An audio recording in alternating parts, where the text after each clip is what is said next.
Hello everyone, मैं S K Singh, medical admission counsellor.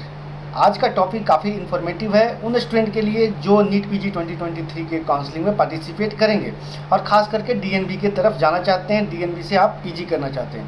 आज बात करने वाला हूँ डीएनबी में टोटल नंबर ऑफ़ सीटें 2022 में कितने थी, 2023 में कितने सीटें आएंगी, न्यूली सीटें जो अभी एडेड हुए हैं वो कितने हैं, ब्रांच वाइज मैं बताऊंगा कि कितने सीटें ऐड हुई है, branch wise total number of सीटें कितनी है और क्या इसका पॉजिटिव इम्पैक्ट पड़ने वाला है काउंसलिंग में। साथ में काउंसलिंग कब से होगी और सीपीएस काउंसलिंग के बारे में भी डिस्कशन करूंगा, महाराष्ट्र सीपीएस के बारे में।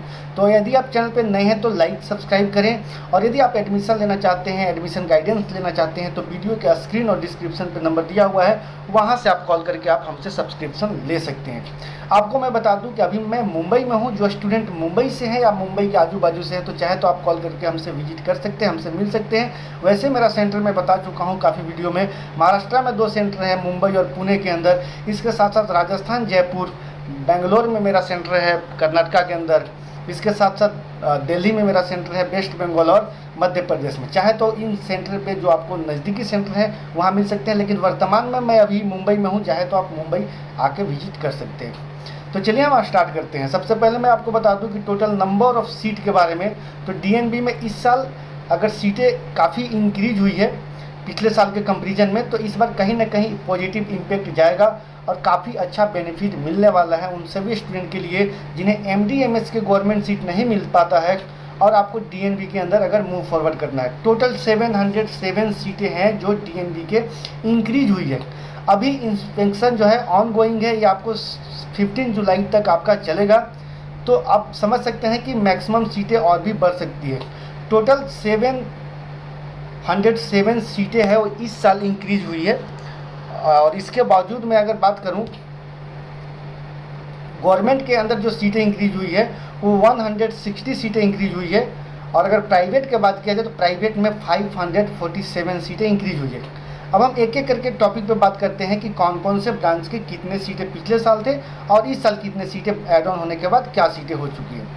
लास्ट ईयर डर्माटोलॉजी की अगर बात किया जाए तो लास्ट ईयर डर्माटोलॉजी का अगर सीट की बात किया जाए तो 11 सीटें थी और इस साल 5 सीट इंक्रीज कर दी गई है, 3 गवर्नमेंट और 2 प्राइवेट। टोटल यहाँ पे 16 सीटें हो चुकी है। अभी इंस्पेक्शन जो है ऑन गोइंग है, 15 जुलाई तक चलेगी, तो आप समझ सकते हैं कि और भी सीटें ऐड हो सकती हैं।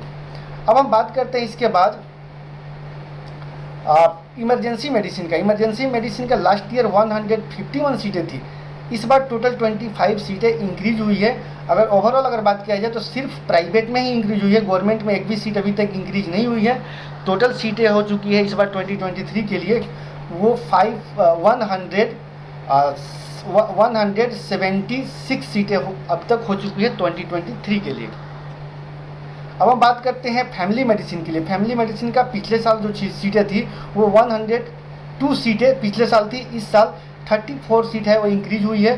टोटल सीट की अगर बात किया जाए तो 136 सीटें हो चुकी है डीएनबी के अंदर फैमिली मेडिसिन का। ओवरऑल अगर बात किया जाए तो गवर्नमेंट में 9 सीट इंक्रीज हुई है और प्राइवेट के अंदर 25 सीट इंक्रीज हुई है।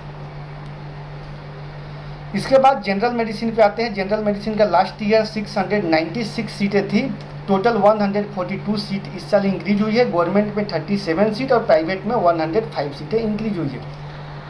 इसके बाद हम बात करते हैं जनरल सर्जरी का। तो जनरल सर्जरी में पिछले साल लास्ट ईयर 2022 में 361 सीटें थी, इस साल 101 सीट इंक्रीज हुई है और गवर्नमेंट में 29 सीट इंक्रीज हुई है और प्राइवेट में 72 सीटें इंक्रीज हुई है।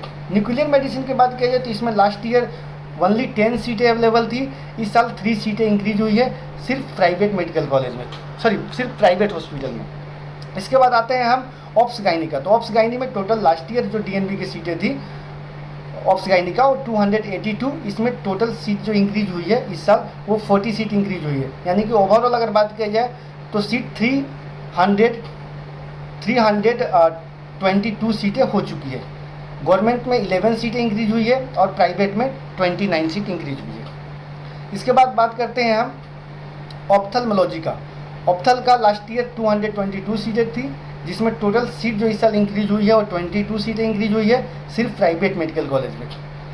और ऑर्थोपेडिक्स की अगर बात किया जाए तो पिछले साल लास्ट ईयर 256 सीटें थी, इस साल आपको 40 सीट इंक्रीज हुई है। इसके साथ अगर बात किया जाए तो गवर्नमेंट में 5 सीट और प्राइवेट में 35 सीटें इंक्रीज हुई है। इसके बाद बात करते हैं पीडियाट्रिक्स का। लास्ट ईयर 335 सीटें थी, इस साल 65 सीट इंक्रीज हुई है। गवर्नमेंट में 12 सीट और प्राइवेट में अगर बात किया जाए तो 53 सीट इंक्रीज हुई है। इसके बाद बात करते हैं हम साइकेट्रिक्स का। साइकेट्रिक्स का लास्ट ईयर जो सीटें थी वो 22 सीटें थी, इस साल 4 सीट का इंक्रीमेंट हुआ है और 1 सीट गवर्नमेंट और 3 सीट है वो प्राइवेट के अंदर हुआ है।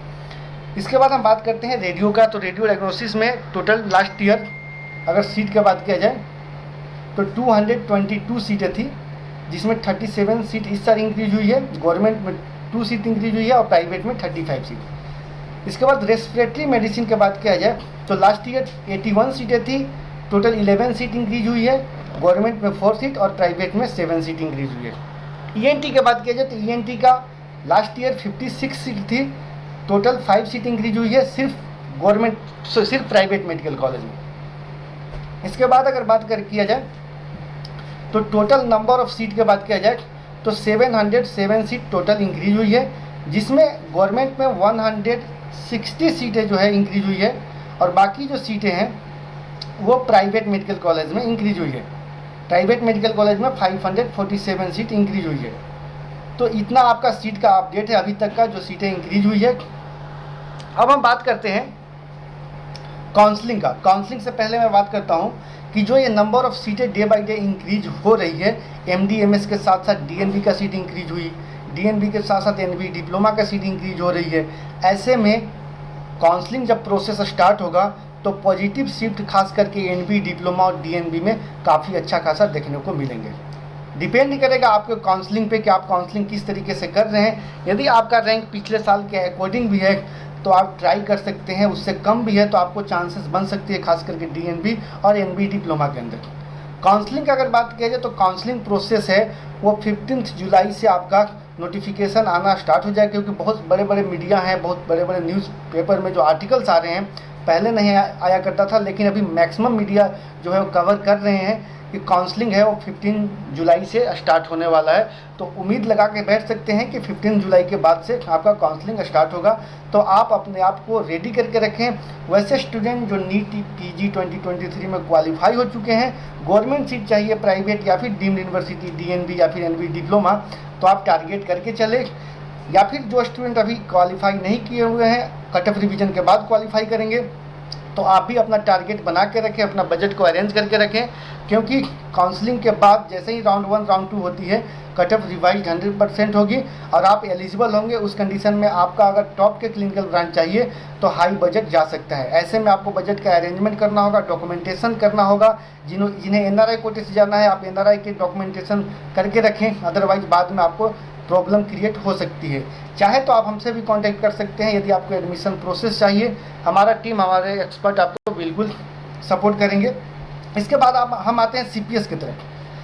सीपीएस सिलवासा में जो दादरा के अंदर काउंसलिंग शेड्यूल आ चुकी है। जो स्टूडेंट सीपीएस करना चाहते हैं 2022 में क्वालिफाई कर चुके थे जनरल कैटेगरी से, तो आप वहाँ पे रजिस्ट्रेशन करा सकते हैं। सीट मैट्रिक्स भी पब्लिश कर दी गई है। काफ़ी पुराना हॉस्पिटल है, स्टाइपेंड भी लगभग 40,000 के नियर अबाउट आपको मिलेगा। काफ़ी पेशेंट लोड वहाँ पे है। अगर आप वहाँ से सीपीएस करते हैं तो काफ़ी अच्छा हो सकता है, क्योंकि प्रैक्टिस काफ़ी अच्छा आप लोग को मिल सकता है। गवर्नमेंट हॉस्पिटल है, चीज़ें वहाँ पे अच्छे मिलेंगे। अब हम बात करते हैं इसके साथ साथ उन स्टूडेंट के लिए जो अभी भी काफ़ी नर्वस हैं, खास करके जिनका स्कोर बॉर्डर लाइन पे है गवर्नमेंट से, या फिर वो डीएनबी के सीट नहीं लेना चाहते हैं, तो बिल्कुल आप डीएनबी के सीट ऑप्ट कीजिए। स्टूडेंट अभी भी डरे हुए हैं कि इनका जो पासिंग रेट होता है बहुत ही ख़राब होता है, उतना अच्छा नहीं होता है। पिछले 3-4 साल का आप रिकॉर्ड चेक कर सकते हैं, ऐसा किसी भी तरीके की कोई आप लोगों को प्रॉब्लम नहीं आएगा।